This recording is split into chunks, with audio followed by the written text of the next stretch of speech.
माझ्या. अरे वा, ही तर किती चांगली गोष्ट आहे. तुला काय आवडतं मला सांग.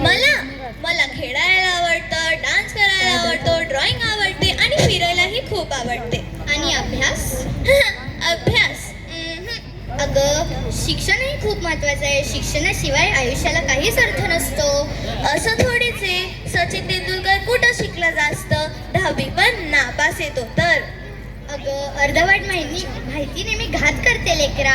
हे खरं आहे की तो 10वीला नापास झाला होता, पण त्याने पुन्हा प्रयत्न केला, त्याने पुन्हा परीक्षा दिली आणि तो पास झाला. अगं, 12वी पर्यंत शिक्षण केलंय त्याने. ओ अच्छा, असं आहे का? क्रिकेटमध्ये मिळालेल्यामुळे इच्छा असूनही तो पुढचं शिक्षण घेऊ शकला नाही.